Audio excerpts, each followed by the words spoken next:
wish Joy Mays was in here. She at the studio right now, but if she was, she would tell you all the places that she would find money.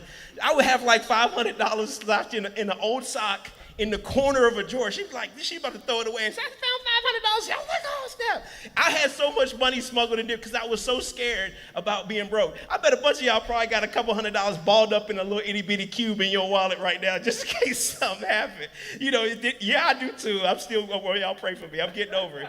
But, it's like we smuggle money because I'm scared of banks. I'm scared of being okay. I'm scared of being broke.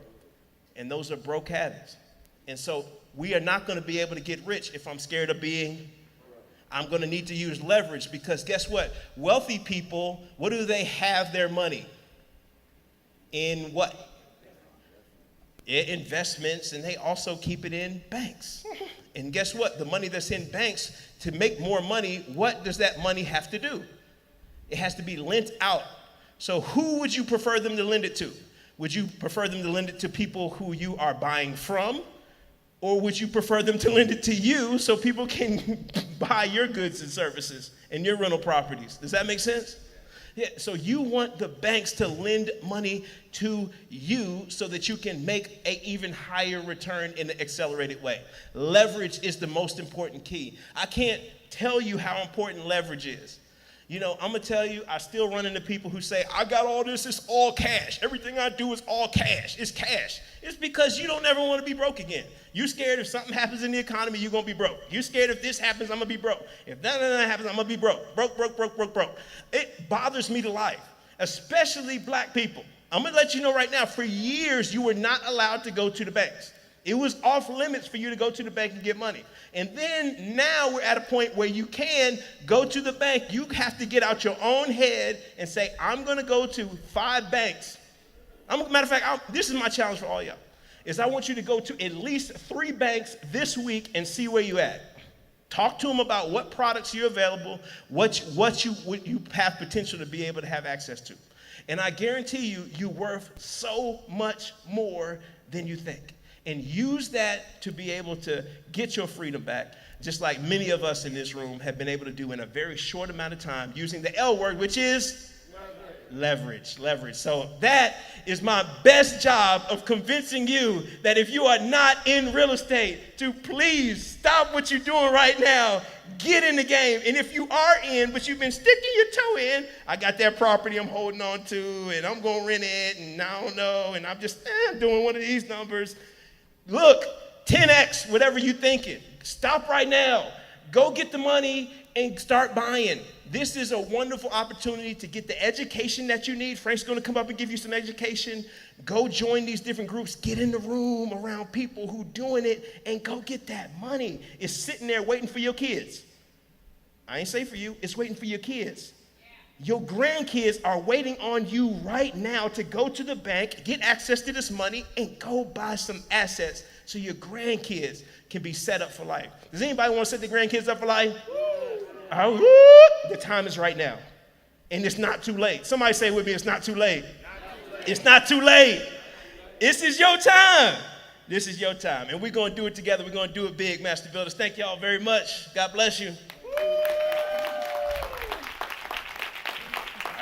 So the next up, you're going to have the pleasure of speaking to one Frank Miller. Now, let me tell you about this right here. I need y'all to give Frank some energy and some love. So if you're all the way in the back, I want y'all to scoot up a little bit because this is your time. Don't be nervous. If you're in the back, I want y'all to scoot up a little bit because Frank going to need your energy. Frank going to need your love. I'm going to tell you, Frank Miller is a highly respected real estate investor, not just in the Louisville market, but all over the nation. He is a former president of the Kentuckiana Real Estate Investors Association. He's a current board member of that same association. He has a tremendous mentoring and coaching program called Believe Investment Group. It's a phenomenal group. He does bus tours, but he also has a real program that he can hold, like legitimately hold your hand to be able to get you on. Frank goes all over the country speaking, but he has graced us, and we tracked him down. We worked hard to get Frank, y'all. So when he comes up here, I want you to give him the hugest round of applause. He's in all forms of real estate investing. There's no piece that he's not familiar with, and he's going to drop some gems on you that could potentially change your life if you're open to receive it. And so with that being said, we're going to bring up the man, the myth, the legend, Mr. Frank!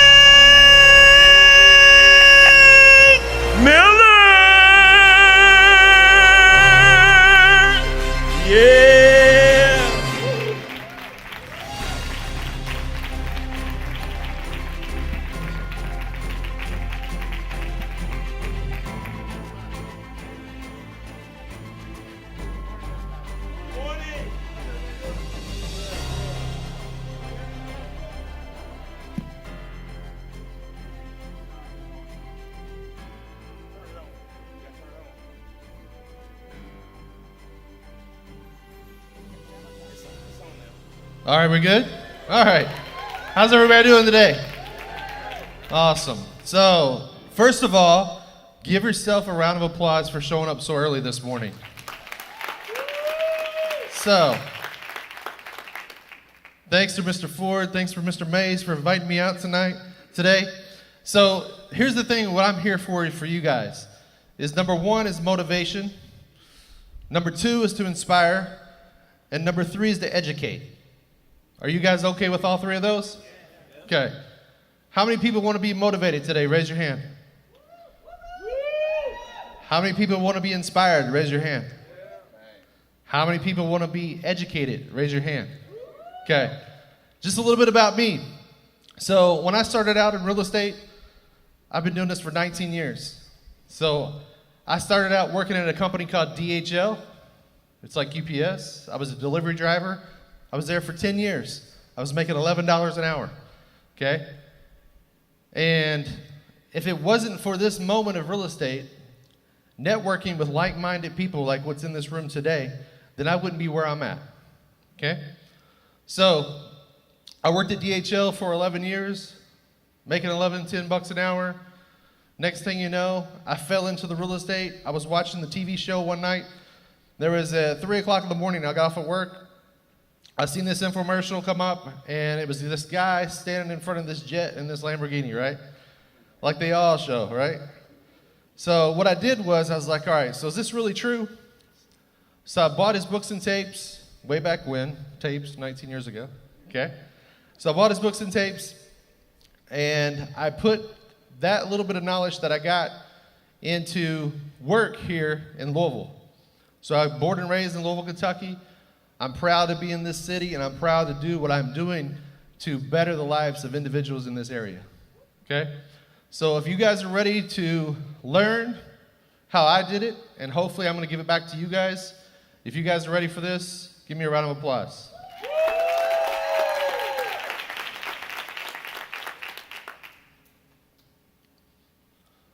All right. So next slide, please. Next slide, please. So a presentation that we got for you guys today is, so I have a company called Believe Investment Group. What we do is that we educate and mentor like-minded individuals that want to excel in real estate, okay? Like I said, I've been doing this 19 years. I'm a licensed real estate agent. I'm a licensed auctioneer. Basically, anything that I can get in a form of real estate, I want to dive into that, okay? Next slide, please. All right, sit back and listen to this real fast.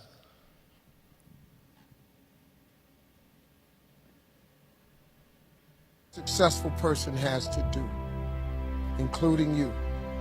Believe it or not, every successful person in this world has jumped. I'm going to tell you what I mean by that.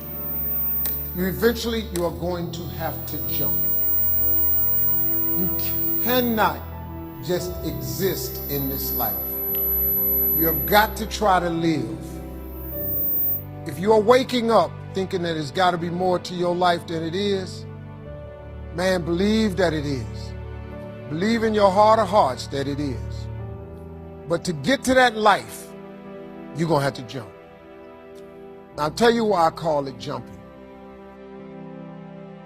When you see people in life, when you're standing on the cliff of life and you see people soaring by, and you see people soaring, going to exotic places, you hear about them doing wonderful things. Maybe you look up the street and your neighbor just gets a car every year, every 2 years. You know, how is he doing that? Have you ever thought, maybe this person right here has identified their gift and is living in their gift? You just got to quit looking at gifts as running, jumping, singing, dancing. It's more than that. It's if you know how to network, if you can connect dots, if you draw, if you teach. Some of y'all fry chicken better than anybody else, bake pie. Some of you cut hair, color hair. Your gift, not your education. You go get an education, that's nice. But if you don't use your gift, that education only gonna take you so far. I know a lot of people got degrees, man, they ain't even using it. It's your gift. But the only way for you to soar is you got to jump. You got to take that gift that's packed away on your back.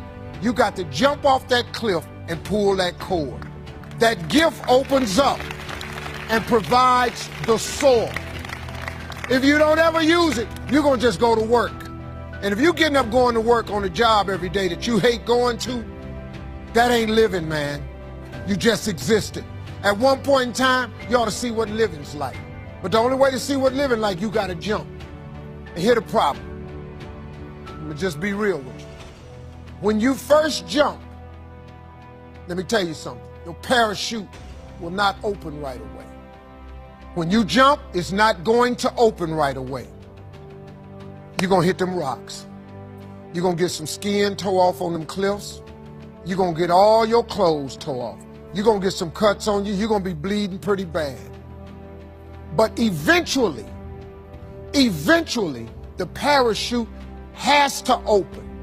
That ain't a theory, that's a promise. Here's another thing. You can play it safe and deal without the cuts and the tears. And you can stand on that cliff of life forever safe. But if you don't jump, I got another promise I can make you. Your parachute will never open. You'll never know. If I were you, I would jump. Because that's the only way to get to that abundant life. You got to jump, man. You got to take a chance. Now, when I get through talking, there are those of you who discuss this in the car.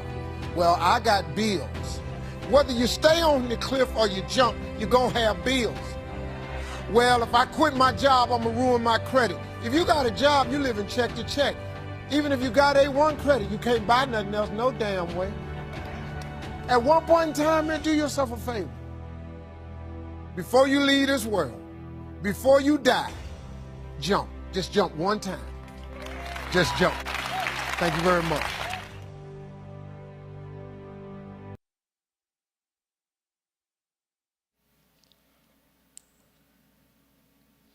All right, so think about this. 19 years ago, I took the leap and jumped, okay? So how many people in the room have taken a risk they think in life? Raise your hand. Anything in life, you've taken a risk, okay? How many people by a show of hands have never taken a risk? Don't be shy. Nobody, really, okay? So I want you guys to think about this, though. So I play some motivational videos for all of you guys to kind of take home with you. And I watch these 2 or 3 times a week. This is what has made me successful in life. Okay? So I want you guys to write this down. I will leave this place.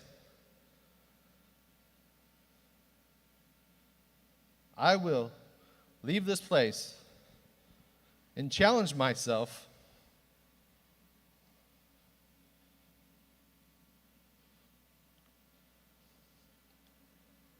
to take one step to become closer to financial freedom.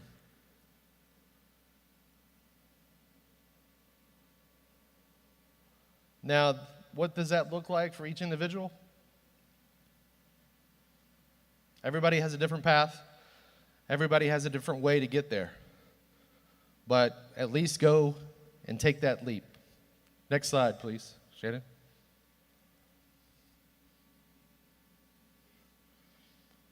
All right. So, who's ready for the education part? Do it. Okay. Think about this. 8:30, 9 o'clock in the morning on a Saturday. All of you guys that showed up today are the hungry ones. Think of everybody that's sleeping in bed today still, till noon, okay? So I'm going to pour out my heart for you guys. I want you to take plenty of notes as possible, and I want you guys to go out and just do it, okay? So here's the different options in real estate if you're interested in doing real estate or if you've already done it. So which avenue is best for you? The cool thing about real estate is there are so many different ways to make money, okay? You can buy, fix, and flip. You can buy and hold, or you can wholesale. By a show of hands, how many people know what buy, fix, and flip is? Raise your hand. Okay? If you didn't raise your hand, Are you one of those people that sits home and watches HGTV and A&E channels? There's all kinds of shows on there that talks about buy, fix, and flip, okay? There's a couple that just started, DeAndre and them out of Nashville doing this, okay? Buy and hold. How many people know what buy and hold is? Yeah.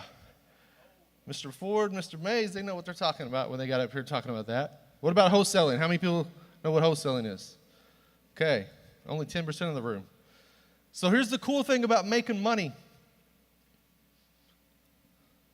OPM. Anybody know what that is? Not OPP. OPM. Other people's money. Okay? Other people's money. You ask me, Frank, do you ever use your own money to buy real estate? What did I say? No. Frank, do you have money? Yes, I got some money. Just like John said, I got it stored away in a dresser drawer somewhere because I grew up in that era too, right? But think about this. Other people's money. Each and every one of you people in this room today, if you walked out of this room and you decided that you wanted to do real estate part-time, I can guarantee you, this is all being audio and video recorded, I can guarantee you that I can find someone in the city of Louisville that will give you money to buy a real estate deal. If I can guarantee that, how many of you guys would do that? Okay? Next slide. All right. So for all you beginners out there, show of hands. How many people do not own a piece of real estate whatsoever, investment real estate? Be honest. Okay? All right. How many people own at least one investment property or more? All right. So here, this is for all of you guys, because this is the way I started out, and I still do this today.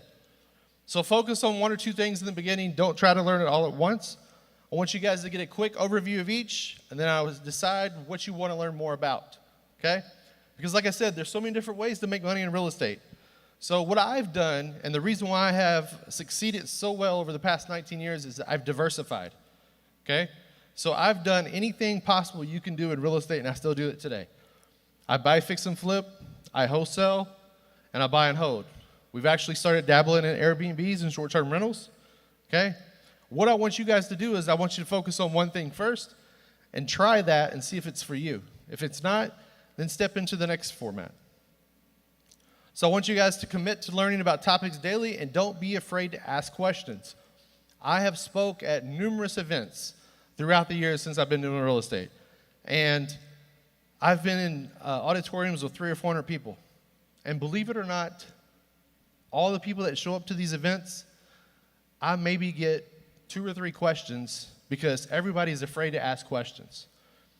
Most people think that their question is a dumb question, okay? But think about this. There are no dumb questions in life, okay? Because we all want to learn and we all want to network and get to where we're at, okay? I want you guys to find a mentor who can guide you guys and learn. Mr. Ford and Mr. Mays for putting this on. Give them a round of applause for doing all this.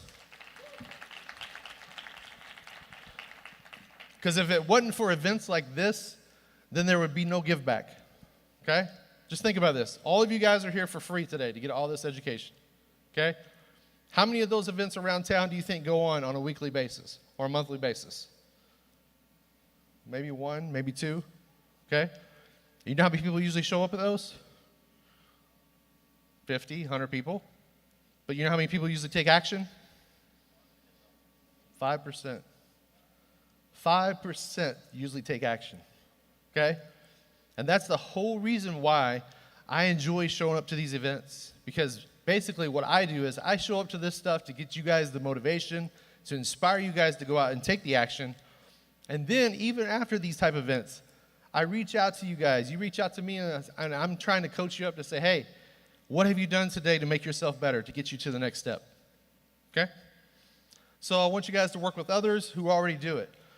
Like-minded people, like we are in this room right now, we're all like-minded, no matter what path of real estate or what path of life you're looking for. Okay? Next slide, please. All right, so start thinking ahead. What's the fastest way for you guys to achieve financial freedom? Okay? How many people in this room would like to either A, fix and flip houses or already do it? Okay? How many people in this room would like to buy and hold houses or already do it? How many people in this room would like to wholesale houses or already do it? What if I could tell you that, remember how I told you guys that you don't need your own money, you need other people's money? What if I could tell you that as little as $100, I could have you walk out of this room today, give you a property to go to put a contract on. All you have to do is put $100 down on that contract and then turn around and sell it to an investor in the area for $5,000 or $10,000 more. Who'd like to learn how to do that? What kind of return is that? $100 down and somebody's giving you $5,000 or $10,000 back? Think if you could just do that once or twice a year. What's an extra $10,000 or $20,000 once or twice a year? Would you be able to take more vacations and have more family time? To me, that's what financial freedom is. Okay? Financial freedom doesn't mean I have all this money in my pocket. Financial freedom is more time for myself to do what I want. You guys with me? All right, so what path is right for you guys in the situation that you're in? Remember, everybody has a situation and everybody's in a different format in life. Some of you guys are younger and you want to do some different things. You want to travel more. Some of you guys in the room are retired and want to travel more as well, okay? The best thing about real estate is that I can still work my full-time or part-time job if I had one and still do real estate part-time, okay? So what I'm telling all of you today is I'm not telling you to go out and quit your JOB if you have one. What I'm trying to tell you is to better yourself, work on yourself more. That way you can reach your goals as you're reaching someone else's goals as well. Make sense? So how much time can you devote in yourself monthly? By a show of hands. How many people have an extra 5 hours a month time to devote in themselves? 5 hours a month. That's not a lot, is it? 5 hours a month? Okay. What if you could devote 10 hours a month? 10 hours a month? Okay. How many people in the room have a full-time job? Part-time job? No job. Okay? These guys don't have a job because entrepreneurs, right? So the cool thing about it is that what does financial freedom look like for each one of you? Okay? For me, it's simply more time to devote to the ones I love and the things I enjoy doing. So how many people in the room would like to take a vacation this year? Raise your hand. Okay? How many people in the room would like to take a day off from work? Just one day, that's all. Okay? Next slide, please. All right, most important thing is, no matter what you do in real estate, is you have to build your team. Okay? Think about this. Real estate is somewhat of a job, but if you build your team, you don't have to do nothing. You let the team do it for you. Okay? So you have to have a reliable team by your side. Real estate attorney, real estate agent or professional, real estate accountant, contractors, networking group. Right here's your networking group. You already have that down. Check that off. Real estate attorneys, all you have to do is ask people that are in the business and they'll give that to you. Check that off. Real estate agent and professionals. Is there any real estate agents in the room? Raise your hand. Look around. You got 2 or 3 right there. Check that off. Any real estate accountants in the room? No? Okay. And real estate contractors? Any contractors, real estate contractors in the room? Okay, you got 1 right there. So think about this. Just by showing up today, you've already checked off almost all of those lines except for the real estate accountant. And I do this on purpose because real estate accountants, you don't really need one until you're going in real estate full time. Okay? So I have so many people come up to me and say, Frank, well, how can I start my real estate team? You can start your real estate team by networking with others. okay? Or showing up to different groups like this, because those are the people that's going to help you succeed. You guys all agree? Next slide. All right, think about this. If you don't build your dreams, someone will hire you to build theirs. Is that powerful? That was my mindset too, okay? If you don't build your dreams, someone's going to hire you to build theirs. And I guarantee you, all those buildings that are downtown, each and every one of us have put money towards that. You understand that? Do you notice every time you ride past a big city, the biggest buildings, the tallest buildings that are in the big cities are what? Banks. Why are the banks the biggest buildings in downtown? Because each and every one of you, and myself included, we funnel that money through them, right? And they use our money to do that, right? So did you hear me earlier say OPM? Okay, so if they're doing that with our money, why can't we do that with other people's money? Next slide. All right, set your goals. If you don't have a goal in life, no matter in real estate or whatever, you're not going to get anywhere. Okay? So, number one, are you one of those people that's looking for money for retirement? Are you one of those individuals that want to have funds to live on now? Are you looking for operating income? The goals to be achieved, and these are all different for each individual. So these are my specific goals that I had in mind over the past 5 years. I wanted a new vehicle. I wanted a new home. I wanted to take more vacations. I wanted more family time. And I wanted to be on track to financial freedom. Remember what I said about on track to financial freedom? That's everything above that, especially the two above it, okay? So when I was working, let me tell you a quick story real fast, and I hope you guys all relate to this. This is the reason why I'm here today talking to you. So when I was working at DHL 19 years ago, I was a delivery driver. My wife, we had our first baby. She was pregnant. So got the call. She was in labor, had to rush to the hospital. I was driving a delivery van like 20 minutes away from the hospital. I went home, picked up my car, dropped the van off at work, and went to the hospital. So I'm sitting in the hospital room, okay? This was at 9 o'clock in the morning. My day is 7 o'clock in the morning till 4 o'clock in the afternoon is my JOB, okay? So I'm sitting in the hospital. She hasn't delivered yet. Next thing you know, my boss starts texting me. Frank, when are you coming back to work, man? Where you at? I'm having my first child. You know, my wife's in labor. 2 hours go by, she's still in labor, and he keeps texting me. I'm like, are you serious, you know? So finally, that moment, that light bulb went off in my head. It was like, so basically I'm working for him. I'm here in this moment. It's supposed to be precious, right? My very first child coming. He's texting me, asking me where I'm at. He don't care about me, right? He don't care about me. All he wants is he wants to make sure that his packages are there on time and that he looks good, right? So as soon as that moment happened, it took me about 2 or 3 years before I jumped like the Steve Harvey video did, okay? But what I'm telling you the story is because in life, we all go through different obstacles, okay? And believe it or not, we all come from different backgrounds. So my father and my mother worked 3 full-time jobs to take care of me, okay?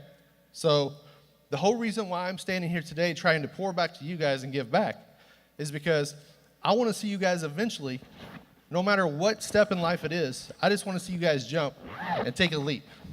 You guys with me? All right, next slide.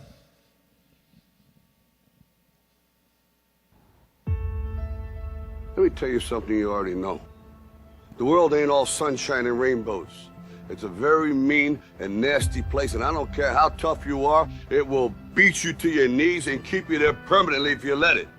You, me, or nobody is gonna hit as hard as life. But it ain't about how hard you hit. It's about how hard you can get hit and keep moving forward. How much you can take and keep moving forward. That's how winning is done. Now, if you know what you're worth, now go out and get what you're worth. But you gotta be willing to take the hits and not pointing fingers saying you ain't where you wanna be because of him or her or anybody. Cowards do that and that ain't you. You're better than that. Take ownership for your life. Nobody can live your dream for you but you. Nobody's gonna take care of your business like you. Stop coming up with excuses. Don't give yourself permission to continue to live a small life. You can't fit a big dream into a small life. Give yourself permission to go for it, to test yourself, to challenge yourself, to live full. I like the saying, always strive to get on top in life because it's the bottom that's overcrowded.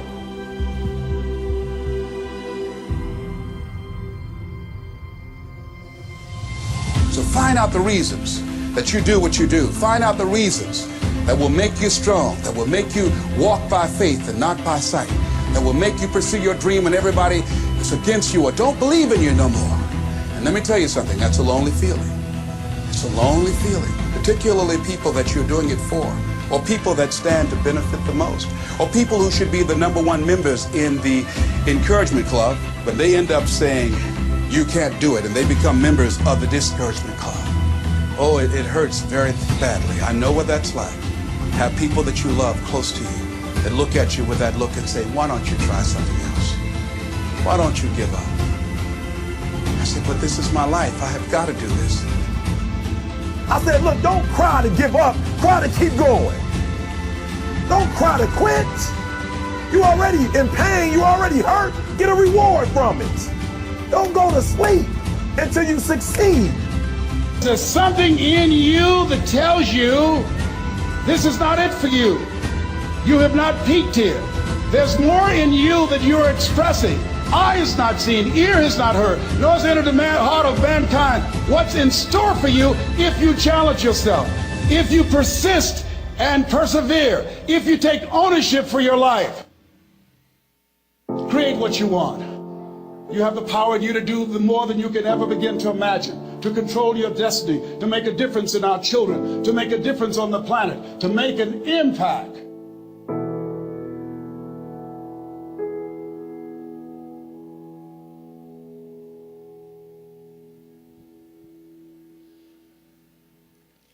So remember this, no matter what, keep moving forward, okay?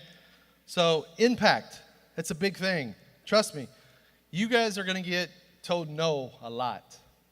Did you hear what Mr. Mays said about going to these banks, okay? Do you know how many banks I went to when I first started out in real estate? How many people told me no? No, no, no, no, no. You're too young. You haven't been to your job long enough. You have no experience, okay? After about 10 or 12 different banks, then finally somebody believed in me and gave me a loan, okay? But the reason why now I'm up here telling you as individuals is banks are good, but if I can go to other people that have private funds and private money, I don't need a bank, okay? The banks didn't need me 19 years ago because they kept telling me no. So do you think I need them now? No. So I have built a wealth of networking of different individuals that have piles and piles of money that if you are serious and you want to go after it, just by you saying, hey, I know Frank, this might sound funny, but I know Frank and I have a good deal. If it's a good deal, I promise you, I can get you money, okay? So, next slide, please.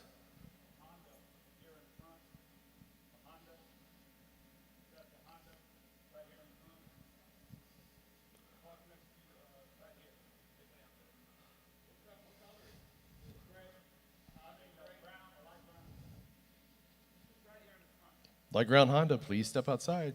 The alarm's going off. All right, so after watching that video, think about this. Success doesn't come and find you. You have to go out and get it. Do y'all believe that? Okay.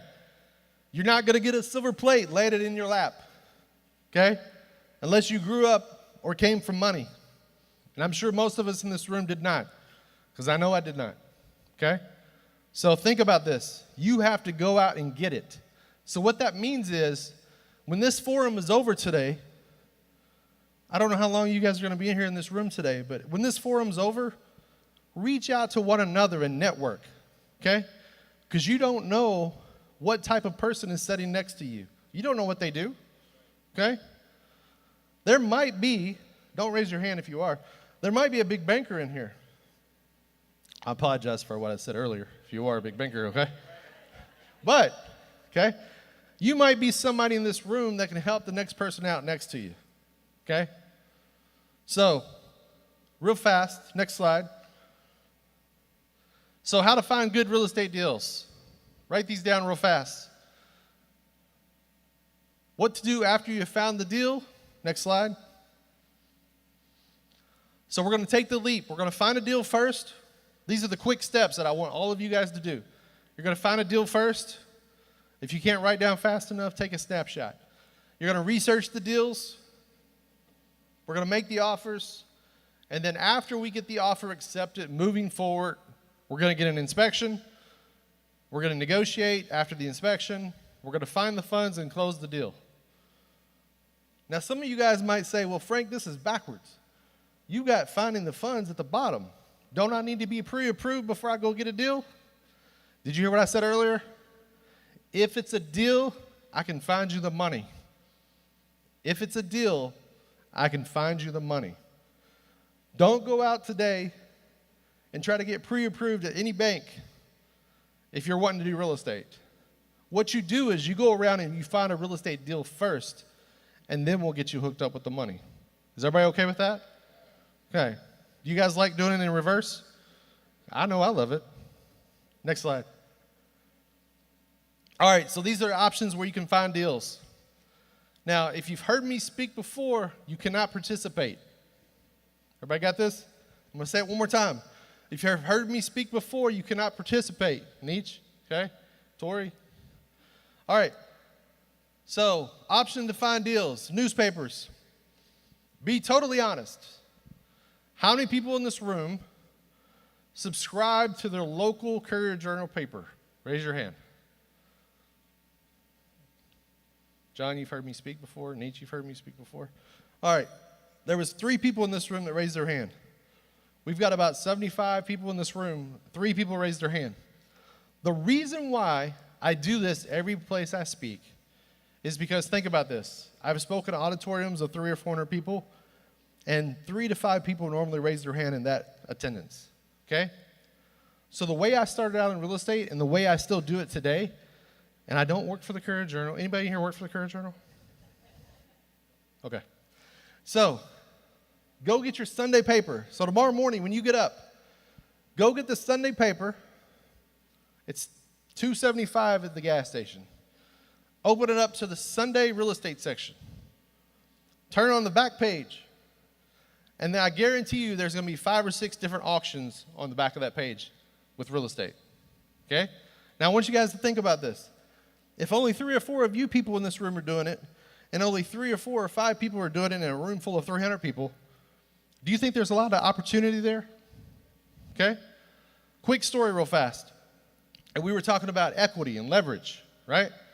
This goes back to John talking about leverage and equity. So picture this. 10 years ago, I got the newspaper. On the back of the newspaper, there was an auction. How many people know where Gene Snyder Freeway and Smyrna Road is? Okay? Mostly everybody. So we showed up at this auction that was advertised in this Sunday local newspaper. We showed up, and it was me and one other guy that showed up, and that was it. There was only 2 people that showed up at this auction. They were auctioning off 6.5 acres at Smyrna Road and Gene Snyder Freeway. Okay? Now think about this. Just by me taking action and jumping and showing up and getting the newspaper, those 3 things, this is what it produced. The auctioneer looked around. Nobody else showed up. It was just me and the other investor. So me and the other investor looked at each other and we kind of smiled, and we said, you want to do this together? All right? So here's what happened. Auctioneer started the auction. It was an absolute auction. What that means is absolute means it sells no matter what to the highest bidder. You like that? Highest bidder, no matter what it sells to. Auctioneer starts. He's looking around. He's like, anybody want to make a bid? Everybody's looking around. So the guy that's next to me, he's like, they're going to sell this by the acre, okay? He opens his mouth and he says, 3,000. And I look at him for a second. So then the auctioneer says, okay, going once, going twice. Nobody said nothing because there's nobody there. They said sold. So the moral of the story is, number one, show up because you never know what's going to happen.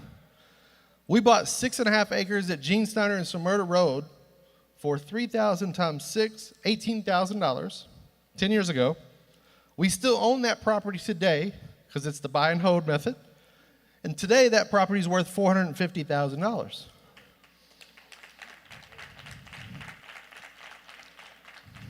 The funny part of the story is my buddy that was there too, that opened his mouth and said $3,000, if he would have said $500, we could have bought it for $3,000, right? Said $18,000. But the moral of the story is now that we own this property, we use that as leverage, what Jonathan was talking about. Yes. So we take that property now that's worth $450,000, $500,000, and we say, hey, we own this property over here free and clear. They don't care what we paid for it. They just care what it's worth. Now I can go out and use that as leverage to start up a business, start up a company, okay? To go buy another house, go buy another asset. Don't go buy a car. Got it? Did you hear that? Liability, right? Next slide. So the options to find deals, newspaper is number one, your local Courier Journal, and believe it or not, I get each one of these on a weekly basis.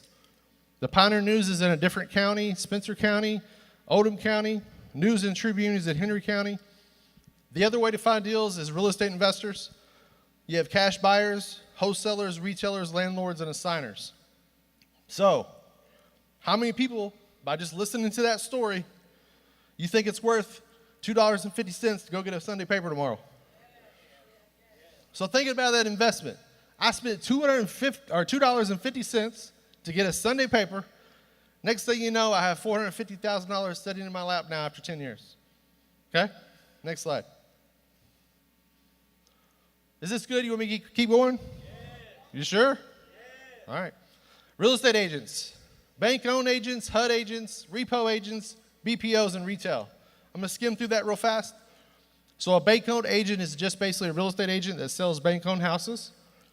HUD is a real estate agent that sells HUD houses. Those are HUD-backed loans that were in foreclosure, and now HUD has them. Repo agents, real estate properties. The BPO agent is a broker's price opinion, and then we have retail agents that sell a normal house on a daily basis. These are some of the best websites to go out and find deals. If you go home tonight and just navigate through each one of these websites, I guarantee you, you will find at least 5 to 10 deals on that page. Okay? Next slide. Social media, great way to find deals. I've got so many different students and so many different individuals or friends of mine that are finding deals through Facebook, Instagram, Craigslist, and Twitter. What I mean by that is, it doesn't cost anything. Are you guys picking up on this? Everything I'm talking about is all free. You're here for free. You're learning all this for free. You're going to go do this tomorrow for free. Go to Craigslist. Anybody familiar with Craigslist? Okay, go to Craigslist. If you don't know, navigate through there. Go to the Louisville section. Go to real estate. Put in there, this is what I want you to say. Write this down. We buy houses, all cash, close in 7 days. We buy houses, all cash, close in 7 days. I don't care if you have $1 in your pocket. Remember what I said? If you have a deal, we can find the money, right? Go post that tomorrow on Craigslist and watch how many people reach out to you. Okay? Next slide. So here's 6 steps to a successful rehab. If you guys are looking to do fix and flips, I'm going to run through this real fast. We're getting close on time. So locating the right deal for your experience level. You got to have, number one, dependable contractors. Dependable contractors are a make or break. Staying within budget, your estimator sheet for staying on budget. Negotiations with your contractors, do not take the first bid. Believe it or not, you know how I found my best contractors I still have today? Monday, Tuesday, Wednesday, Thursday, Friday, just 1 week, I went out and interviewed all my contractors. You know how I interviewed them? I showed up at the local hardware store, 7 o'clock, 8 o'clock in the morning, just like today. I went to Lowe's or Home Depot and said, hey, I went to the contractor section. I had a bunch of business cards in my pocket. They start walking in, they start filling through the week, 7, 8 o'clock in the morning. Those are the best ones to get because they're ready and out of bed and ready to work. You got that? Don't go up there at 2 o'clock in the afternoon. Those are the guys that are just stumbling out of bed ready, okay? Go in there at 7 or 8 o'clock in the morning on a Tuesday, Wednesday morning. You start seeing contractor trucks pull in. Pass out your card and say, hey, I own real estate. I have a lot of projects going on, and I'm looking for some contractors to be on my team. Me and my partners have a lot of contracts going on, okay? Completing work within your scheduled time frame is a big must. I'll tell you right now, most fix and flip properties, that means when you buy it, you fix it up, and then you sell it, most of those on a normal time frame takes 90 days, okay? A lot of you guys that watch HGTV, A&E, it goes on in 30 minutes, right? Okay? Trust me, that does not happen. That is not real life, okay? Keep it simple, be consistent, type of property and area, always be consistent. The best ones that we have luck with is brick houses that need very little maintenance on the outside. Next slide, please. Saving money in real estate investing. Always practice these to save money. Your local suppliers. I want you guys to get to know the pro service desk. Pro service desk, you walk into Lowe's. It's over by the lumber section. You just walk in and say, hey, I'm a contractor. I'm an investor. I buy houses.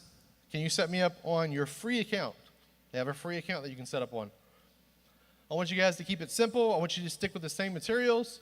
Always still use the same paint colors, cabinetry, flooring, appliances, lighting, hardware, and roofing supplies. Always use the same, no matter what. Stay on budget. Manage your contractors. Next slide, please. All right, so this is why it's so important to have a relationship with your local hardware store. If you guys can see this, at the bottom down there, look at that number. So when you go in there, they have something called a QSP, okay? What a QSP means is this is for any investment house or any your personal house, okay? Even if you guys own personal houses and you want to do this, you're going to walk in there, you're going to tell your pro service desk that you want to do a QSP, and it's free, okay? Nobody knows about this. Do a QSP. Basically what that means is I'm going to get a quoted sales price. You have to buy at least $1,200 worth of material in one transaction, though, okay? But think about how quick that stuff goes. If I'm putting 2 vanities in, 2 toilets, some ceramic tile, some paint, things like that, $1,200 will add up really fast. So I'm going to do a QSP. I'm going to have them run it through the system. It's going to take me 2 to 3 minutes for them to spit that back out to me. And just by me saying, hey, I want to do a QSP, I saved on this one here almost 15%. Okay? Is that pretty valuable when you go into Lowe's or hardware? Yeah? Think about this. Next time you go in and do your own personal house, if you can spend up to $1,500 on one transaction, go and tell them they're running you a QSP, and I guarantee you, depending on the product, that's how you save the money on. Next slide. Fixing and flipping strategy. I want you guys to make sure you're fixing and flipping in hot markets. The cool thing about real estate right now in Louisville, Kentucky, is that everything is hot, no matter where you're at. If you're in the south end, the north end, the east end, the west end, everything is great, okay? But you got to make sure you know how to find a great deal. Make sure you locate the right deal for your experience level. Next slide, please. Analyze your deal. This is a quick format of how to analyze your deal. You're basically going to get the purchase price, your fix-up cost, your carrying cost and miscellaneous cost, your potential sell price, your total potential profit. Next slide. And you're going to run it just like this. This is the easiest way to figure out if it's a deal. Let's just say I went out here at 123 Southwestern Parkway, and I saw this house, and the grass has grown up, and it's an estate, and they want to sell the house. This is the way I can tell if it's a good deal or not. My comps, I'm going to call my realtor that's on my team and say, hey, how much is this house worth fixed up? Number two, always put in your profit first. How much do I want to make on this deal? Do I want to make $20,000? How many people in the room would like to make $10,000? Is that good? Okay? So put down $10,000. If I want to make $10,000 on this deal, always pay yourself first. Next, the fix up. How much is fix up's going to cost? How much is my miscellaneous going to cost? My holding cost? And how much could be my maximum allowable offer? So the MAO is my maximum allowable offer. The way I get to that is I take my comps, subtract my profit, subtract my fix up, subtract my miscellaneous, and that's what comes up to my offer. The asking price might be $100,000, but my offer might come up to $70,000, okay? There's no insult there. You're going to get a lot of no's, but what could happen is, think about this. What if you got a yes and you just made the offer? That was a quick $10,000 you can make just like that, right? Just by saying yes and making an offer. Next slide, please.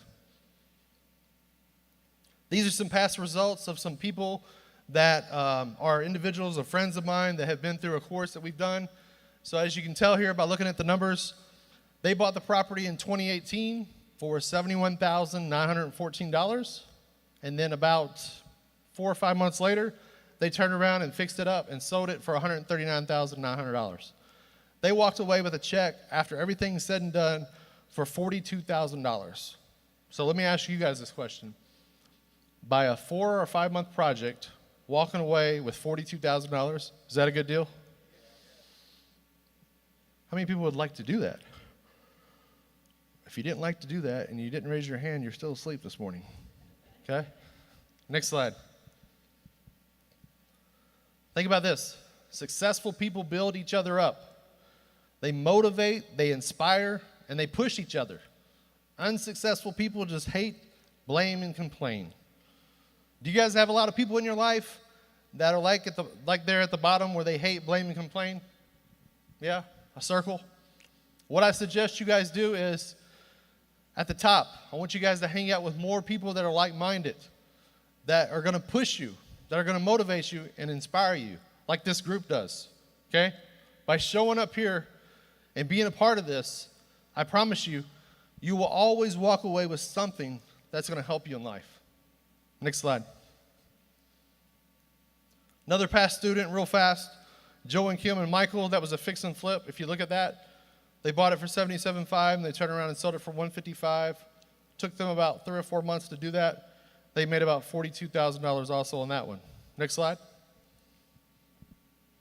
This here, some of you guys might know, this is down on Colmar Drive, down here in the west, off 34th Street. So me and another student did this together. This was his very first deal he ever did, okay? This is down at 34th on Colmar, right there by Griffith School. So we did a 50-50 profit split on this. We bought it for $55,578, and then we turned around and fixed it up.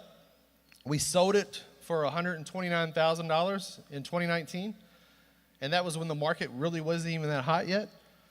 So our total profit we made was $33,000 on a $55,000 purchase. Is that pretty powerful? Okay. Next slide.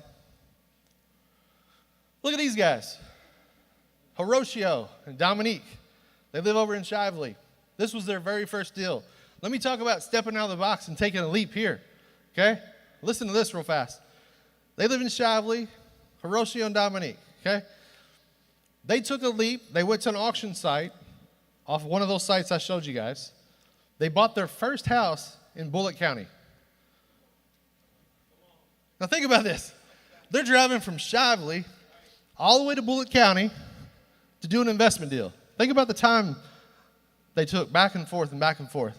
They took the leap, didn't even know much about Bullitt County. They was like, where's that really at? I've heard about it, right?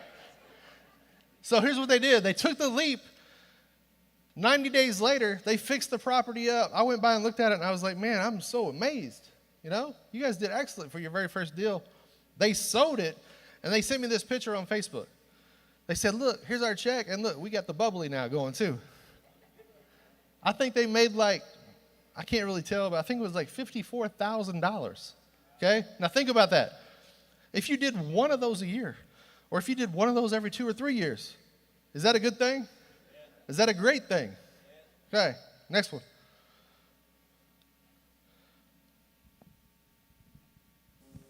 There are many people who have in their minds, who have lost that fire in their eyes,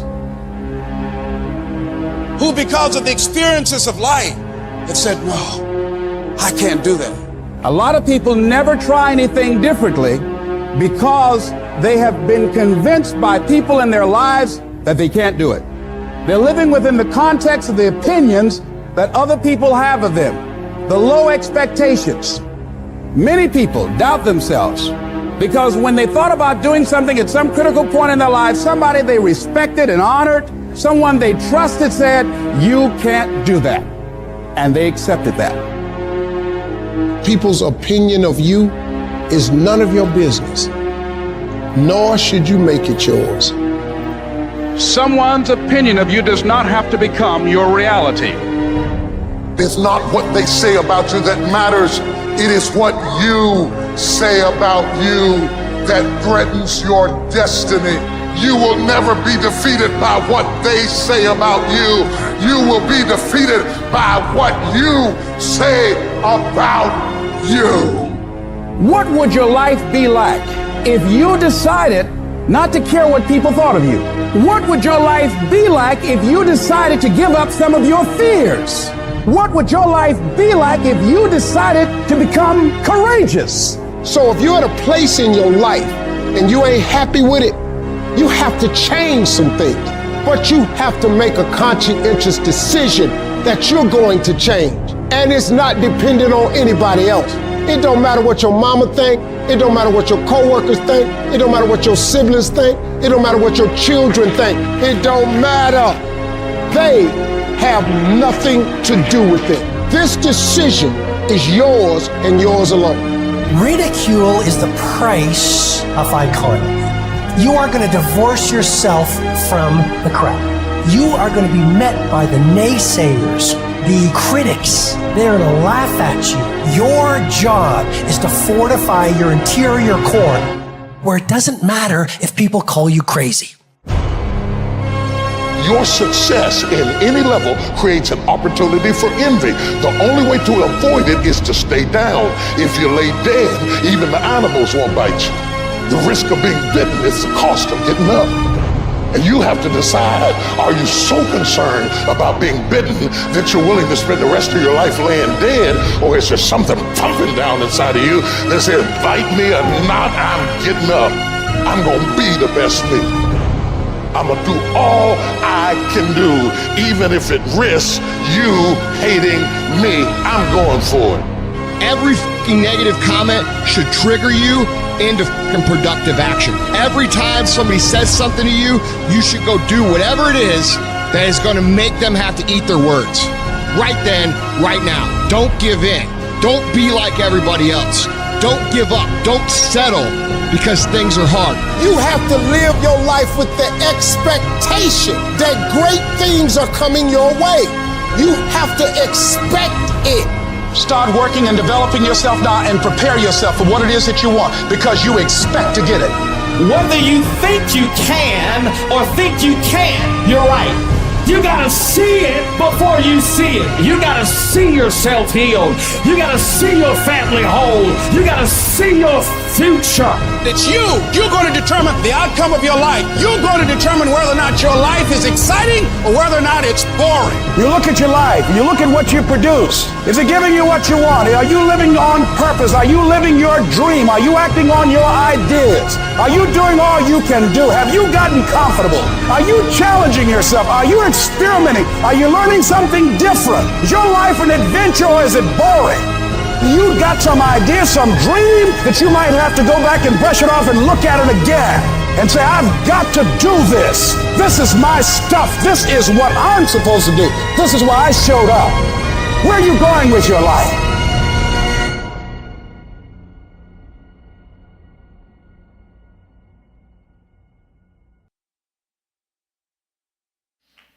You guys think that's a good stopping point now?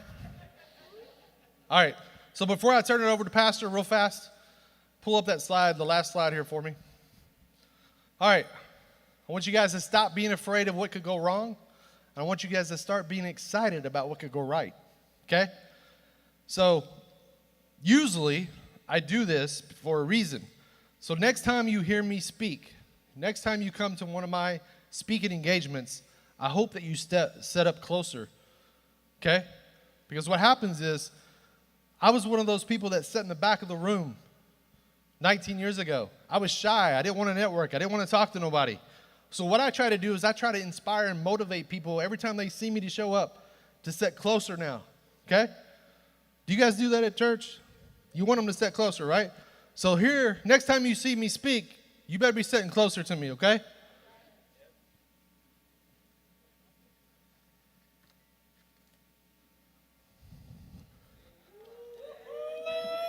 Kerry, just because he moved to the front row. Yolanda, I think you're the closest over here. Oh, look, we got another one. How many people, by a show of hands now, next time that somebody speaks at a convention, you'll sit in the front? Okay? Oh, hold on, I got one more. I think I do. Winston, you're pretty close to this one. Oh, this one doesn't even feel like that, though. That feels like something else. Oh, no, it is. There you go, Winston. All right, round of applause for all of you guys. Thanks for showing out this morning. I hope you guys had a lot of fun. Turn it over to Pastor. Come on, give Frank a good hand. Come on, give him a good hand, everybody. Wow. That was awesome. All right, I'm going to give you like 1 minute to come up closer right now. Do it now. Listen, this is about having action. All right, not waiting till, I'm going to do it tomorrow. I'm going to do it next time. Do it now. Come on up. Come on up.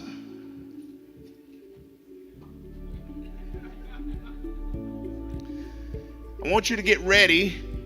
I'm sure you have questions. I'm sure you have some things you want to ask. We're going to take about 15 minutes. 20 minutes to, we're going to bring Frank up here. We're going to bring John Mays up here. And why don't you grab that microphone right there and stick it there in the middle of the aisle there. Yeah, right there would be good. Yeah, right there is good. And if you have a question, you can come. I'm going to ask Frank and John to come up. And I'll give them a toss-up question just to get you all started. Did y'all hear the one part where he talked about if you did one deal?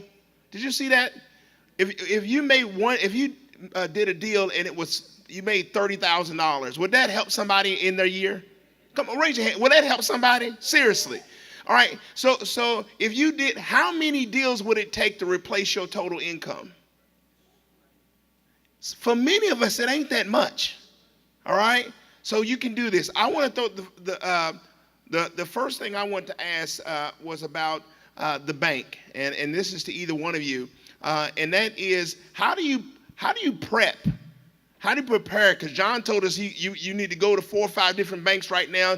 Frank was talking about going to the bank. How do you prep to go to a bank? Like, what should we have in our hand? What questions should we be asking when we show up at the bank?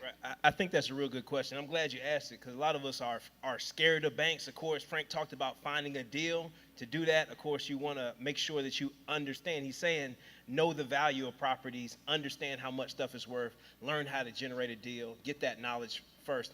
And so when you go into the bank, though, they're going to be looking at who you are. So you want to understand your credit. And when is the last time that you pulled your credit information? So you want to see where that's at. Some people have had bad credit in the past. Maybe you got some different things going on.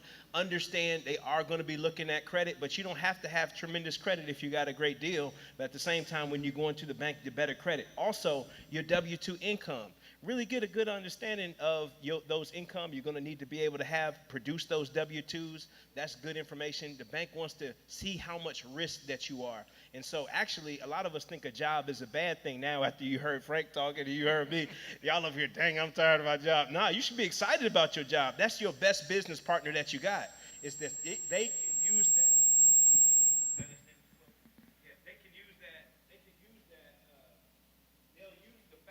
They'll use the fact that you've had consistent income for a while, and that'll help you to be able to be more lendable. Also, if you have any assets, you want to know what those assets are and know how much they're worth. Like, know how much your home is worth. So when you go to the bank, I just went into a bank one time. Can I give a real story? I went into a bank. I paid $282,000 for my house. It was way too much. I couldn't really afford it, but I paid that much for a house. But I wanted to get a line of credit because I was investing in real estate and my money was running short. After that deal that I was telling y'all about earlier, I was like, shoot, I got to find some money to do a little rehab. I just went to a bank and they said, well, how much is the house worth? I said, hey, $375. I just made up a number.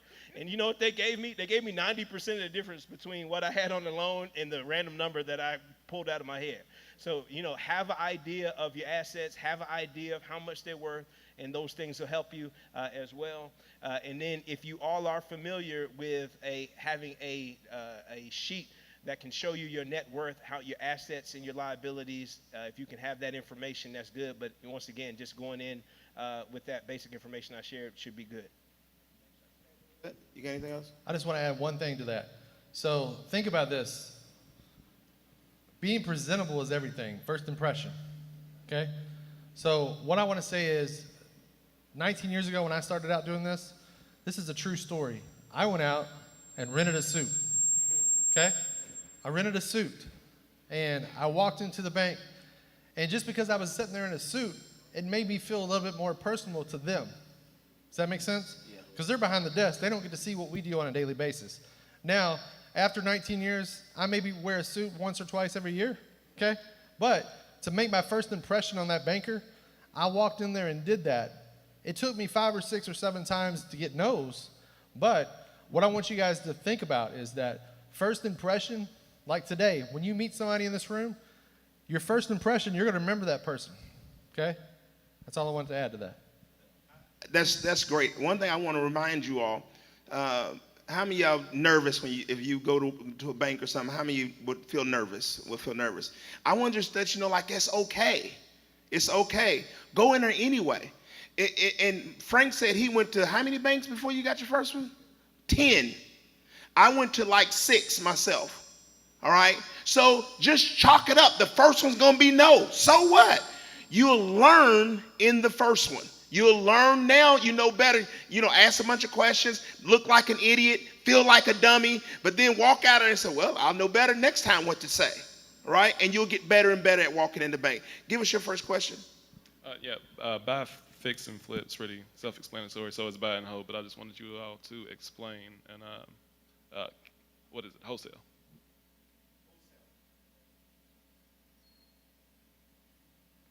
All right, so wholesaling. There's 2 easy ways to do it. I want you guys to take these notes. So the first way is I'm going to go find a deal, okay? So let's just say I go down here to 34th and Algonquin and I find this deal, and the property is $25,000, okay? Grass is grown up, windows are boarded up. I look on my local PVA in the county, find who the owner is, I go knock on their door and say, hey, I see you have this house. Would you consider selling this house for $10,000? Okay? Let's just say I'm using just fake scenarios here, not real. So they said yes. They're going to sell it to me for $10,000. So what I'm going to do is I'm going to put it under contract for $10,000. So I'm going to put it under contract for $10,000. And then after I put it under contract, I'm giving them a $100 earnest money deposit in my escrow account at my attorney's office. Not to the seller, but I'm giving $100 to them, to the attorney's office. So now I've got this property under contract for $10,000, okay? Then I go to other people in the area that I know that buy real estate and say, hey, I got this deal. If it's fixed up, it should be worth $85,000 or $90,000. Would you consider buying it for $20,000? Okay? Investor says, well, I don't think I'll give you 20 for it, but I'll give you 18 for it. So wholesaling basically is getting something under contract and either assigning that contract to another investor or showing up at the closing and letting that investor buy it from you. So basically in that particular scenario, all I had was $100 out of my pocket. I found the deal, I found the investor, and the next thing you know, I walked out of the closing office with $8,000. Does that help you? My question is, you had like 6 websites where you could go to find the income properties. I was wondering if we could get those websites. Yeah. Yeah, so some of them are on the screen, so do you guys give out, or they can go back and watch that? Yeah, so the websites that are on there, you guys can go back and watch the live feed on you guys' page, and then I'll be on there. I'm gonna add one thing into that wholesaling point too. It's like if George Forey was in here, he would say it. I don't know if George is here or not, but he's a master builder. But what he would say is own your own zip code. Like know a few zip codes that you want to key in on and master, so that you know the value in that area very quickly and that you can make decisions in those areas very quickly. And so just like Frank was saying, I think it was a very valuable piece of information. It's like having one thing that you really keying in and saying, I want to learn this. And then inside of that one area of wholesaling, if you want to learn wholesaling specifically, is find specific areas that you feel like you can master the values in that area to a very precise T. And it's going to make you able to make decisions a lot faster than other people. And you're going to be able to get more deals done that way as well. And to piggyback on what John said was, think about this. Zip codes, if anybody in this audience today asked me a zip code, they just said, hey, where's 40218? I could spit it out to you where it's at. Okay, like right now, we're in the West. 40211, 40210, 40212. Man, how'd you guys know that? Networking and knowledge. Thank you. Go ahead, Pastor. Thank you all for having this. This is needed and very valuable.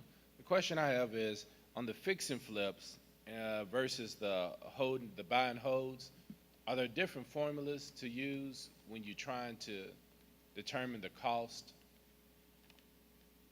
Great question. What was your first name? David. David, appreciate you coming out today. So the only different formula that you got to remember is that when you're doing your fix and flips, you have to use higher end products. When you're doing your buy and holds, they don't have to be as higher end, okay? So what your cost factor is going to be with those is just factor anywhere from $5,000 to $7,000 difference on your rehab. So if I'm going in and fixing and flipping a house, it's going to cost me $5,000 to $7,000 more than if I was going to do a buy and hold.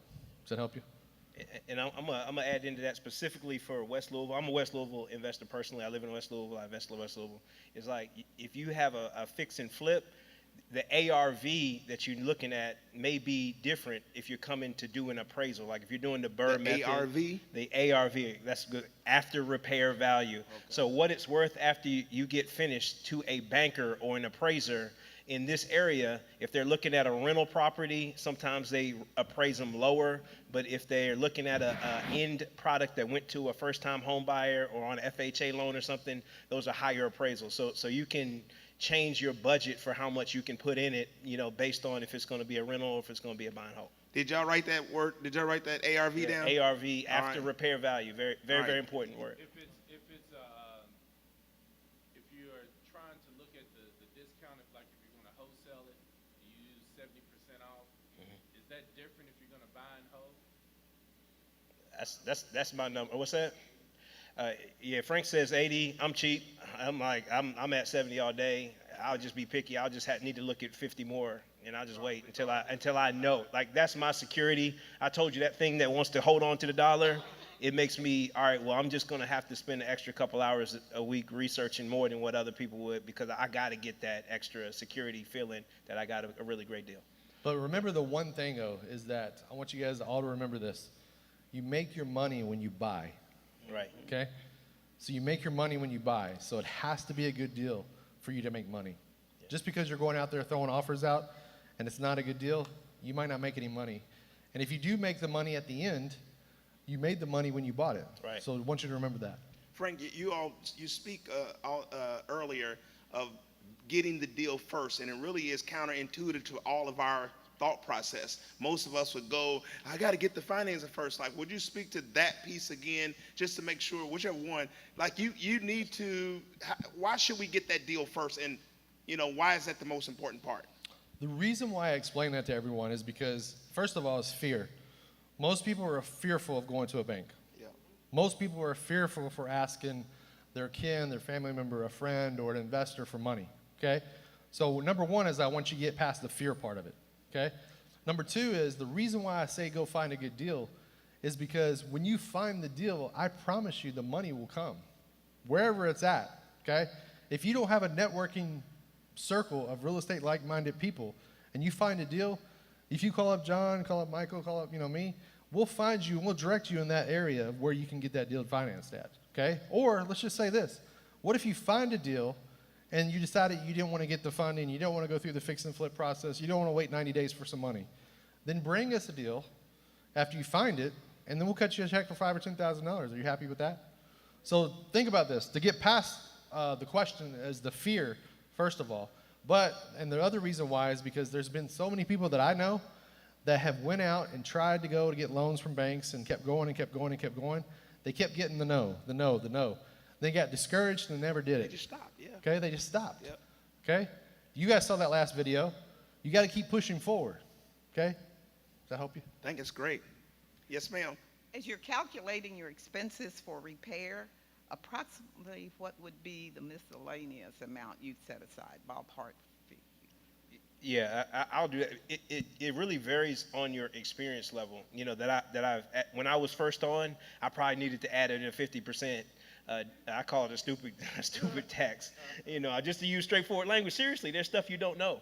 And then there's people who are going to beat you. You just got to have to say, like, look, I'm probably going to get beat. Like, if you don't go to a mentorship program, like Frank's mentorship program or somebody else, and they hook you up with people who they know are in the industry and different things, somebody's going to come to you with the whoop-de-whoop. Francisco and me, though, that's my guy right there. We a team. And, it's the folks that come in whoop-de-whoop. They're going to shoot you a low price. Then they're going to come and go when they feel like it. They're going to start doing other jobs. They're going to take half of your money, run off and spend that on somebody else's job, then come back asking you for more money to do the stuff they was already supposed to do. It extended the time for the project, and then you end up running out of money, or you paying a hard money lender, and then you in this stressful situation. So early on, once, like Frank said, you got to do rehabs that are inside of your level of experience. And then you still want to have some kind of capital reserve, because even if you don't use it, you want to eliminate the stress in your life. And if you're thinking you're about to run out of money on a rehab, you're going to start making cheap decisions. You're going to get contractors who ain't certified, or they going to be liars, or they're going to be people who inconsistent. And then you're going to end up quitting that way because you ended up making cheap decisions. So have a good budget for the first few. And then, me personally, I still put 20%. Once again, y'all understand I'm very conservative. And so I put a 20% buffer on my numbers just to make sure that we got enough capital to be able to do the project. So just to add to that real quickly, to make it easier for all of you guys that are sitting here thinking, man, I've just got all this knowledge in the past 30 minutes and I don't know what to do. So miscellaneous, just factor in about $12,000. Okay, so $12,000, what's that's going to cover? That's going to cover your realtor fees, your closing costs, any fees that you have to your private lender, and LG&E, electric, and all that kind of stuff. Okay, so factor in, if you're doing a fix and flip, this only applies to that. Factor in on your miscellaneous $12,000. So Frank and John, y'all both kind of mentioned mentorship. So one, what is the power in having a mentor? But two, like, what is the mentee's responsibility once they have a mentor? Oh, that's good. That's good. Well, I had mentors, and I'm going to tell you about my mentors, and these were people who invested in me for free. Honestly, and so they were people, honestly, most of them, some of them came from church, some of them came from nonprofit organizations I was volunteering, some of them came because I went to meetings like CREA. I was a serial going to meeting. Once I decided I wanted to be in real estate, I just started getting around people, and then I would hang around people and go to houses. And so I would go to 10 of this person's houses, I would go 5 of this person's houses, I would get all this information, then I would get all this information online. So me personally, I was a very hungry person, and I knew that this was something I wanted to do. I was just fearful, and so I used knowledge to help me to get past my fear. tell you the truth, I probably end up waiting longer than I should based on that. So, what I would highly recommend is to get a mentor or pay somebody for your education. Once I started paying for education, my wife started paying for education, everything went acceleratedly fast, and we stopped making dumb mistakes, and then we were able to literally 10x our situation in a matter of a few years, just based on, getting in the right rooms with the right people who could help us get to the information. So I would say that. Don't be afraid to pay for the information. That's probably the number one thing that you need. It's just like college, but at the end of this college degree, you actually make a lot of money, so don't be afraid. I ain't paying this person that. That's broke thinking. So I'm just telling you right now, if you ain't willing to pay for information, you're going to be broke. You're going to be broke. Because the more successful you get, the more money I'm willing to put up to get inside. I just came from a $3,000 conference the last weekend, and I didn't hesitate. I said, give us the VIP. I want to be there. I want to be in the room. And so whatever it takes, that's what we're going to do. And then as a mentee, you want to be hungry, but especially as a free mentee. So if you're coming up to pull somebody for some game, and people do this to me all the time, hold on, I don't want to go on a rant, but I got to be honest with y'all, because a lot of y'all them type people, For one, you don't want to put the money out there like that. But then two, you want to pull on somebody for some game. If you're going to pull on somebody for some game and they're going to take an hour of their time, whatever else, and no matter how many lunches or coffees you bought them, you got to do something with the information. Right. You got to do something with the information. And then don't come back wasting their time. If you don't come back telling them what you did with that information, you basically wrote off in their mind. And you really just kind of frustrating them. And maybe y'all got a personal relationship, so they're going to deal with you a little bit. But realistically, if you're really hungry like that, do the stuff that they said. If they said, these are the 3 steps, do the 3 steps. Or go to a different person and pull those different person's information.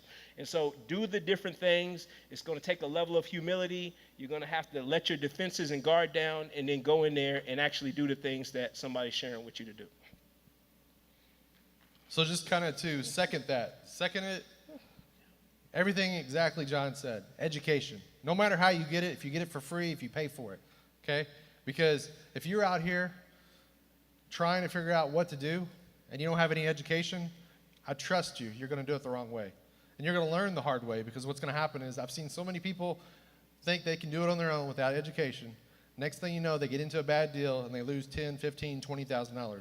Is that a good learning example? No. Then what happens is they never do it again. Yep. Thank you. Yes, sir. I know y'all speak of going to the bank and getting the money and all this yada yada. But what do y'all think about an individual getting with another one that's know they're doing and back them with their money? Invest like where you got a team and you're learning some, but the same token, you are putting the money. And then once you get the profit, you split it or whatever you're going to do with it. But backing somebody else with your money that you have because you're not knowledgeable of the game. You know? That's phenomenal. I'm glad you said that too. And also speaking to your generation. Not to call you old nigga like, I love you. You know what I'm saying? You ain't old, But speaking to your generation, it's like, look, some folks in a position where you ain't in a position where you want to actively go and learn and go in and out of and do all these different things. You're not wanting the part-time job of even the spending the 10 hours as a part-time job in investing in learning is a part-time job. It's for you to be able to get this kind of income.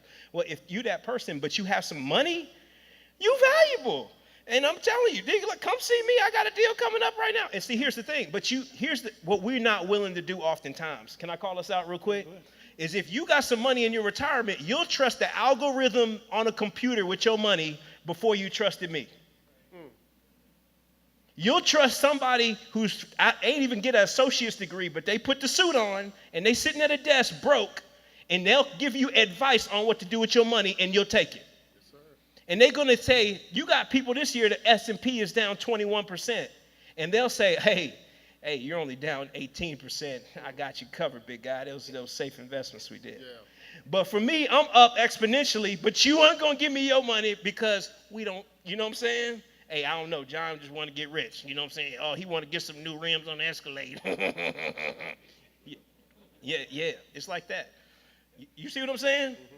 And what I'm saying is you got to be able to release it to people. And you got to be able to come together with your monies, and then you take those monies, then you doing exponential deals. And that's how we can really go to the next level. So anybody here, like legit, like for real, if you are really talking about it, say, I got some funds put away and I want to do some deals, and I don't really want to get into the details, I just want to get a good return, you got to be willing to put it with people who have the expertise, who are going to actually do the work, and you're going to have to chop the money up. Because everybody want to put the money, but you're going to have to pay other people. Like, other people are going to have to get paid off that money for you to get paid, or else your stuff is going to sit there stale and probably losing value, as opposed to putting it with people who can add value and grow that money that way. So just to add to that real quick, what was your first name? Ronald? All right, appreciate you asking that question. So what I meant when I was talking about my presentation about other people's money, that's all we do. So we have people that have retirement accounts, have IRAs, 401ks, and all that kind of stuff. So basically what that means is that if you have funds that are sitting out there and you don't want to participate in real estate full time, kind of like what John said, and you just want some income coming in compared to what you're getting in your retirement plans, then some of the people that we deal with, that we offer anywhere from 6% to 10% interest, okay? So where can you right now, S&P, I know you can't get that, but 6 to 10%, and it's quick money. Usually our projects are 90 days and such like that, you know? And I want you guys to think about this. Don't be scared about doing it. First of all, what you got to check on is it has to be a good deal. Right. You're the one putting up the funds, right? So it's got to be a good deal. So you need to ask somebody. And number two is you're collateralized, because you're going to have a first mortgage on that property. So basically what that means is if I buy 123 Main Street and I'm coming to one of you guys for a loan, you're going to have a mortgage and you're going to be in first position. You're going to be collateralized. So if something goes bad or something does happen, you're going to own that house back. Okay? So think about that. Let me make sure that you're clear. You know, sometimes we make quick, stupid mistakes, all right? So the key to that is, he said, you got to actually have some form of contract. Don't just hand somebody some money and say, I'm in it, right? No, make sure that you got that money's accounted for. So get with somebody to find out how to invest in those kind of deals, all right? Yes, sir. I got a hypothetical question primarily for you, Frank. Hypothetical question on equity. Is it a wise investment strategy to take the equity in your home and invest it in real estate? And if so, what percentage? And number two, if you were just now starting out and you got a substantial amount of equity in your home, would you invest that in real estate? Now, I know you borrow with other people's money. That's pretty much your premise. Would you do that if you're just starting out? Because a lot of people I talk to, they have homes, want to take that equity in their home and invest it. Can you elaborate on that? What was your first name? Curtis. So I'm going to give you my opinion, Curtis. This is only my opinion. I have about 5 different equity lines, but I never use them. I have that for a rainy day fund, okay? So let's just say, Curtis, what are you looking to do in real estate? Are you looking to fix and flip, wholesale, or buy and hold? All 3, okay. So if you're looking to wholesale and if you're looking to buy and hold, no, don't use your equity for that. If you're looking to fix and flip, the way I would structure that is I would find a deal, I would find someone else to fund the purchase, and then use your equity line to fund the fix-up. Does that help you? So then that way you save a lot of interest that way. Okay? I know that Frank question is directed toward Frank. I really wanted to co-sign what he was saying on the home equity line. Is stressful when you thinking that your home might come up. Like I put an equity line on my house, and I told y'all I did that. It's because we were very, very aggressive, very, very bullish on it. But I'm going to tell you, that was like the most stressful 9 months ever, because when that got maxed out and I had all this money out and all these projects out, I was like, oh, snap, money don't come back in. I'm going to be, in a tight situation over here. And so having it as a reserve is a good thing. And then also if you're going to loan it from yourself and actually structure it where you're going to pay yourself back, that's one thing because you get a good interest rate. But outside of that, I fundamentally think what Frank said is true from my personal experience as well. The guy back there is the last one that can get in line because we got to end. Yes, sir. Sorry about that. First of all, you guys are amazing for organizing this. I appreciate it. I was doing a little quick head count. I think it's about 50 individuals in this room, and I tell everybody that we're stronger together. My question to you guys would be, if we were interested in starting a REIT or a real estate investment group today or next week, what do you think is the best forum? What is the best way to come together and actually do that? That's real powerful. There's so many different real estate, and I know Frank's got probably a great perspective. He has a great meetup, a great team, and then we're also both part of the Kentuckiana Real Estate Investors Association, which is over 800 members strong. You have groups like this, et cetera. And I know if y'all don't know Jason, y'all need to make sure you meet him before you leave, because he just came up here on the humble, but he knows thousands of entrepreneurs around the country, and he has the Diverse Entrepreneurship Summit, which is absolutely phenomenal. So big shout out to the DES is in the building. The one thing, that I recommend is just like that. It's just getting in these different rooms. But if you have an establishment like Master Builder Academy, it's like join. You got to go places where you feel comfortable that the information is being shared in a way that you can understand it, where you feel like you're growing, where you feel like you're getting pushed, where you feel like you are valuable and that people care about your situation. And so whatever group that is, whether it's Master Builders, whether it's DES, whether it's a new real estate meetup that you invented with people who you feel comfortable being open and vulnerable and transparent about. I just wrote an article for a newsletter, but the thing is, like, we're scared to talk about money.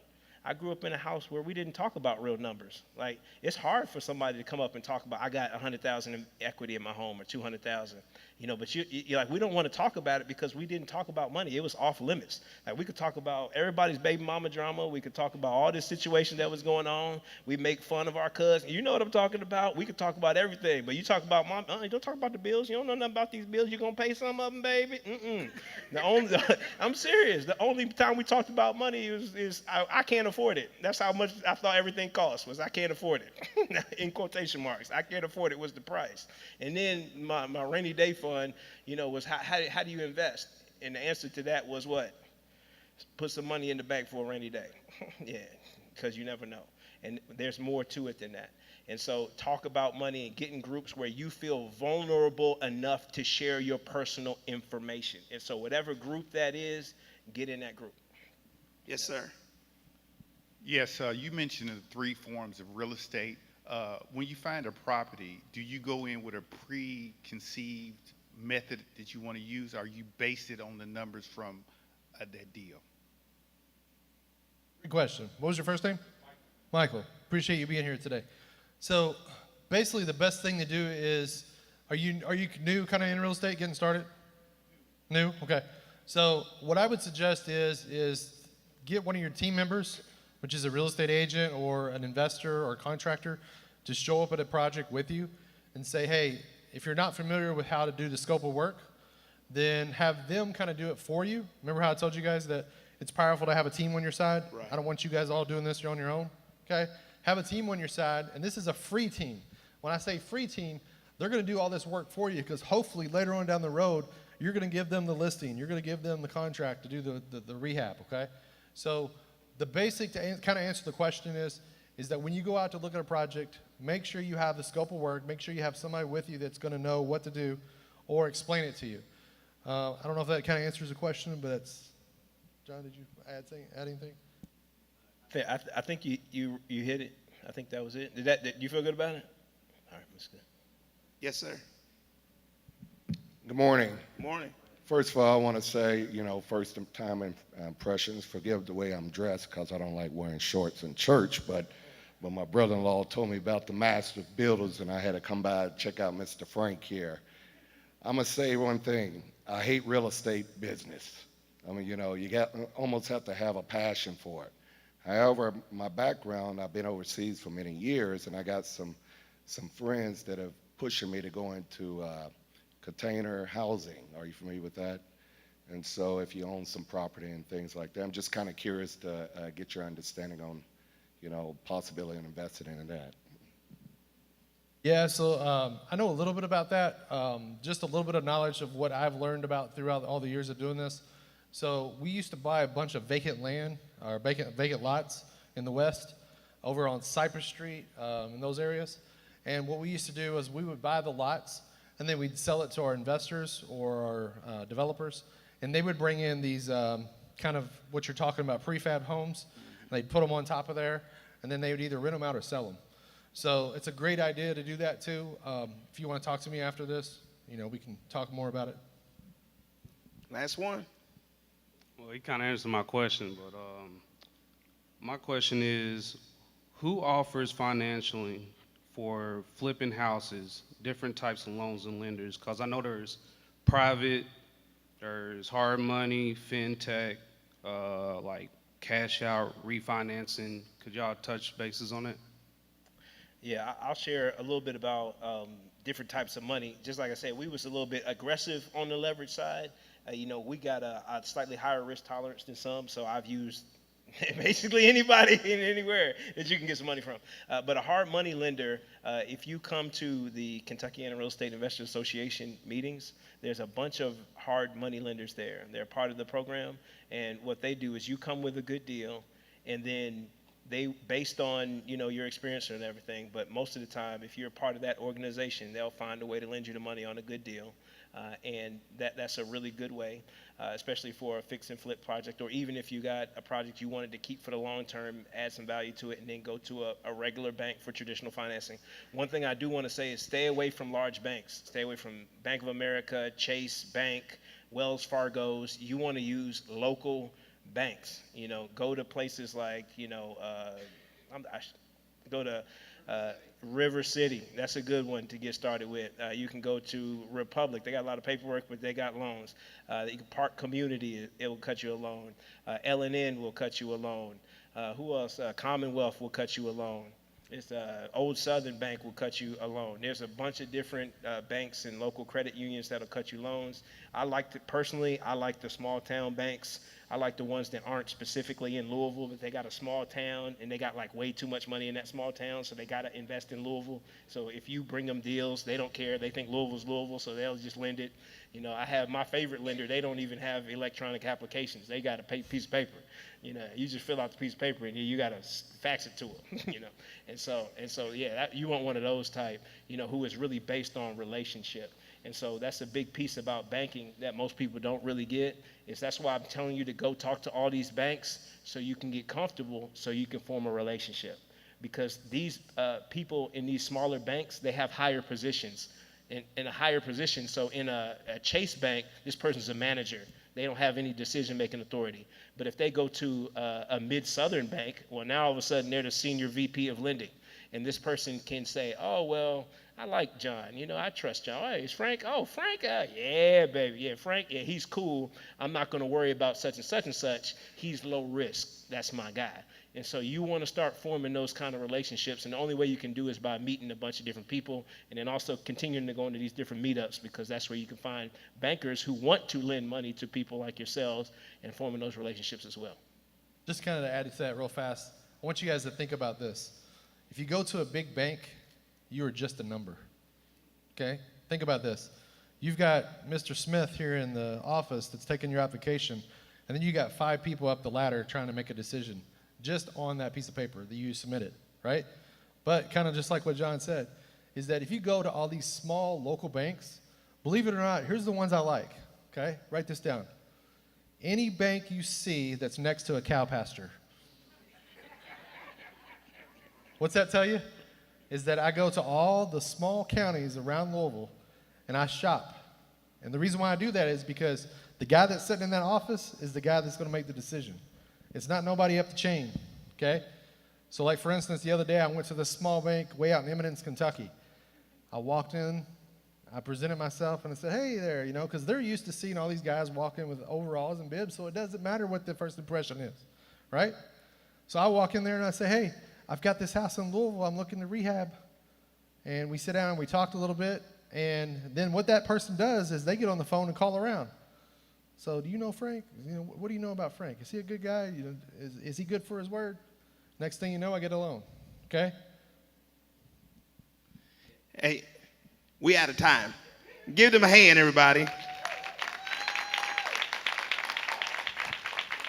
That's the weakest hand. All that information they just gave y'all, man. So I want to have a seat real quick. I'm going to just tell you something. Andrew's going to come up and talk about membership in Master Builders Academy. One thing I want you to listen for, We do this forum every other week, every 2 weeks, and so we got two more, one more. We got 2 more forums left in the year, but she'll tell you. But the thing that to me, this is great. What's even better than this is the mastermind meeting. The mastermind meeting, somebody's been there. The mastermind meeting is when we come together on a Wednesday night, 9 o'clock at night. This time you was in the morning. Wednesdays is 9 o'clock at night. It's fewer of us, and it's all about working through your stuff. All right, and you can ask questions specifically about what you're doing. And so this coming one will be this coming Wednesday. It is for members only, but as a member, you get to actually bring a guest. All right, so I want to make sure you listen for that when she comes up. The last thing I'll mention to you is, as soon as we're finished here, you will have failed the test. If you leave here and you don't talk to at least 7 people and find out what they do, get their information, talk with them, that's the only way to keep growing. All right, y'all ready? Are you ready? Please receive Andrea with a big hand, everybody.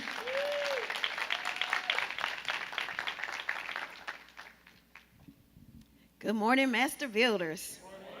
This was not just great, not just one, this was amazing. It was so good. But it has to come to an end because we can't stay in here all day. But this was great, and we just thank all of our speakers that came up today, all the information we received. We're just grateful that they were willing to give their time and come out and be with us this morning. Before we move any further, we have people online. Go ahead and share. Those of you in the room, we're on Facebook, Master Builders Academy. We're on YouTube. Share it right now on YouTube. You can copy the link, text it to yourself, text it to your family, text it to your friends. So not only can they see it, but then you can go back and look at it later and say, what was that? I think someone asked about some of the websites that was mentioned. Well, if you have it, that's an easy way to go right back to it if you've already sent it to yourself. So that's just a little information for you. So go ahead and do that. And then now we do want to talk about how you can become more involved with Master Builders Academy. We do have a membership opportunity, and we have a couple different levels. They'll put that up in a minute. We have our platinum level. Oh, they're faster than I thought. Go ahead. So silver is $250 a year, and these are the items that you will receive from that. We have our regular schedule forums like you are today. Masterminds, which was just mentioned. Masterminds is amazing. And we do have one coming up on this Wednesday for our members. Access to our forums, PowerPoints, handouts. So what was on the screens today, if you want that information, you'll be able to get that as a member. Bring someone else to the meeting with you as a member, and attend our events and have special access that are for members only. Our next level is our gold, $500 a year. The curriculum base is updated regularly. That's what you receive here. You'll get more in-depth information on that. Group coaching, also like our mastermind section where you come in. Then if you need even more information, you're able to break off and receive that personally. Business promotion and marketing through MBA. We do have a Facebook page that we will push out your information that we receive from you for our members. And then all of the other things that we mentioned earlier. Our next level is platinum, $1,000 a year. Mentorship. We talked about mentorship today, how that can be so beneficial to you moving forward. Having someone that you can call up that's right, on your speed dial. I'm right here talking to so-and-so. What should I say? Mentorship, information that you can get just about what exactly that you're doing. And then if you see this, so you can get a video promo of your business as a platinum member. So, if I don't know if we watch regular TV now. I know I don't because we got all this Netflix and stuff going on. But it's like a commercial. You can put your stuff out there, and everyone who comes past Master Builders, there is a lot of people that get on our social media. So they will be able to see what you're doing as your business. And then also we have all of these other things that were listed before. And then students, if you are a student, not just any age student, but a student up to 25 years old and are currently enrolled in school or some type of education, you are able to join Master Builders for $50 a year. That is awesome. So if you are a student, I would be jumping on that right now. So, and you receive all of those things listed there. We do have one new member that we do want to highlight today, and he is in the house, Mr. Gary Wathen, platinum member. Congratulations, Gary. Could you come up so you can take a picture with our president?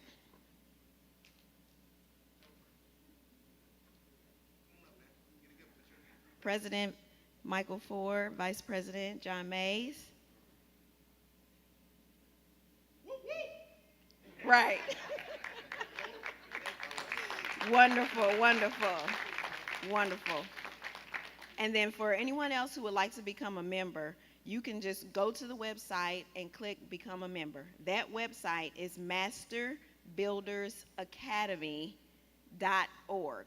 masterbuildersacademy.org. And just scroll down and click Become a Member. And then if you have any questions, you need more information, you want to find out more information about Master Builders, you can email us at masterbuildersacademymba@gmail.com. masterbuildersacademymba@gmail.com. Okay? And then, as we mentioned earlier, our masterminds this Wednesday, August 24th at 9 p.m., not 8:30 in the morning, it's at 9 p.m. since it is on a Wednesday. It is something like you've never seen. If you've been there before, you know what I'm talking about. But if you haven't, becoming a member can get you in on this session. This week's topic is first generation millionaires. So you know we're going to be talking about some good stuff. So for all the members, be sure to join in, and you are allowed to bring a guest as a member. So this Wednesday, 9 o'clock p.m., and that's on Zoom. So it's not here, it's on Zoom. So you would just receive that Zoom information link in your email. And then just as we began, we will end in prayer. So for those of you who are here, if you will please stand, let's end in prayer. I was going to do that after the prayer.